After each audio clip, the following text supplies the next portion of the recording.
Good morning. So today I have Miruna with us, who is the Chief Strategy Officer of a company named COTA. She has been a leader ever since she was born, and she has made sure that she can transform people, making sure she can lead the way and pave the way for those who want to follow. Let's welcome Maruna on 10 Minutes of Hiding Wisdom, where she will tell us about what made her want to be a leader, where she's currently working, and what her role is within the company. Hi, Maruna. How are you doing? Hi there. Great to be here. Thank you for having me. Of course, Maruna. So, Maruna, can you tell us about where you currently work and what you do within the company? Absolutely. I am currently the Chief Strategy Officer for a company called COTA. COTA is actually an oncology abstraction company where we make sense of electronic medical records data for healthcare providers as well as life science companies. And we also perform analytics with that as well. Okay. So thank you. Yeah. So, what got you in, as in, like, did you always know you wanted to pursue something regarding medicine and technology, or was this something that you were like, okay, I can see this happening? What was the reason? What was your motivation? So I started my career in the pharmaceutical industry. Actually, my motivation has always been. I actually have a very personal story around oncology. My grandfather was diagnosed with stage 4 lung cancer I'm sorry. many years ago. Thank you.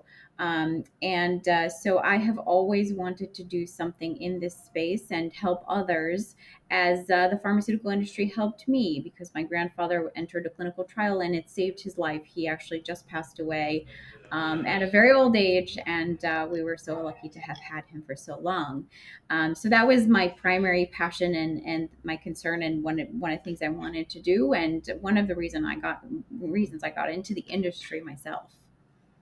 Okay, thank you so much for sharing that beautiful story. I'm glad your grandfather actually entered into the clinical trial. He led a successful and a healthy life, and eventually, as in like when time came for him, he passed away. But I'm glad that he managed to see you through and become successful. So I hope he rests in peace. But thank you so much for sharing that such a beautiful story and your inspiration behind that, because I can definitely see how personal it is for you.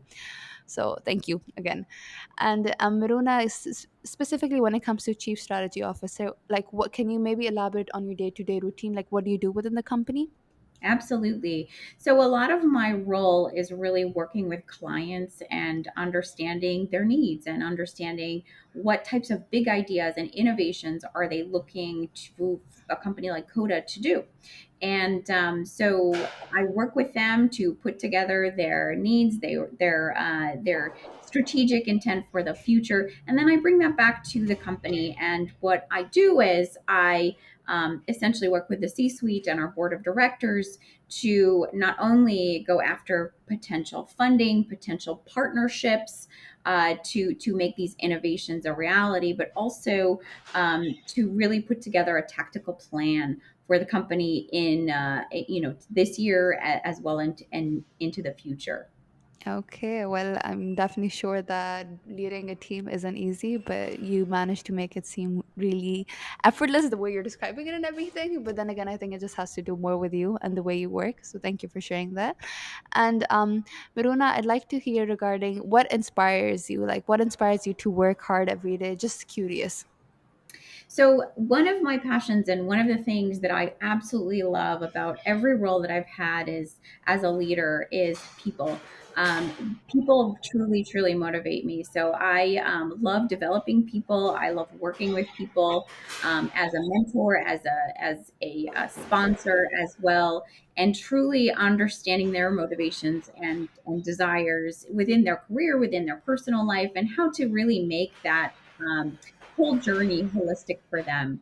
And so of course, matching my passion for technology, for data, as well as for the oncology space, and having people come into the company, come into companies that I have previously been with, such as Johnson and Johnson and Bristol Myers Squibb, and really saying to me, I started this because I have a passion for X, Y, and Z, and trying to help them on their career journeys. It has really truly been something I'm very passionate about and very invested in myself.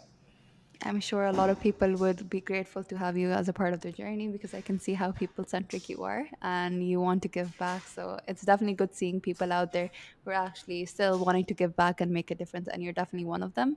So hats off to you. But other than Miruna, I'd love to hear regarding your experience. As in, like, I'm pretty sure because the company was new and everything, you had to wear a lot of hats. So when the company was eventually growing, what were some things when you were hiring yourself that you found was something that made a candidate stand out? Yeah, that's a really great question. So it depends on the role, right? So I have actually led teams that are very technical, like, for example, data science teams or technology teams.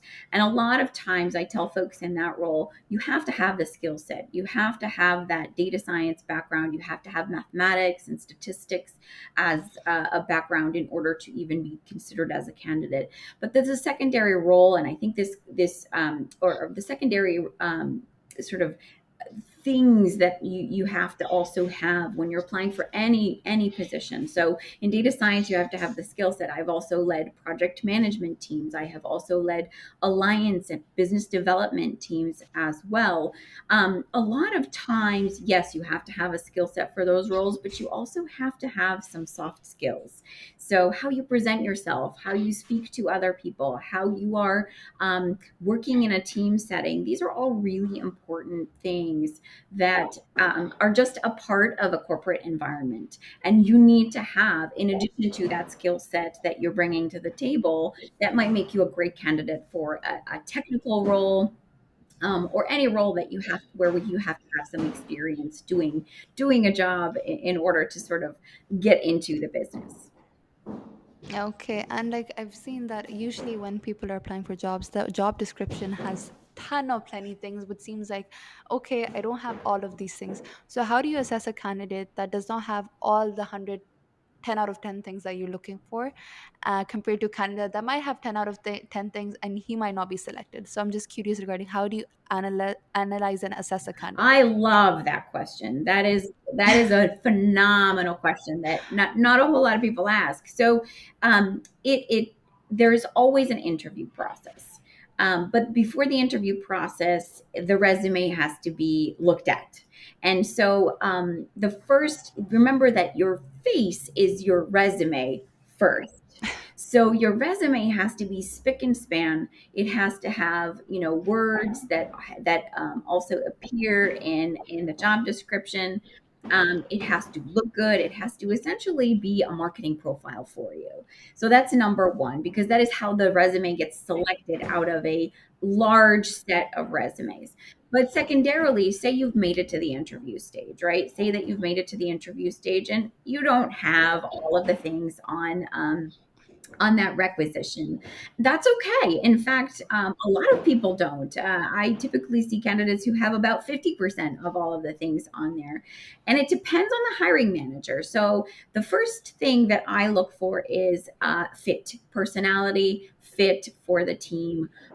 In general, most folks that are looking to apply for a technical position have some sort of experience in that technical role, or they have education that might make them a good candidate for that role as well. But beyond all of that, you do not have to have 100% of all of those things on the requisition. You have to have a very good looking resume that resonates a little bit with what is on there. So if you're sending out a resume that looks exactly the same for all jobs, I'm here to tell you that's probably not a good way to do it.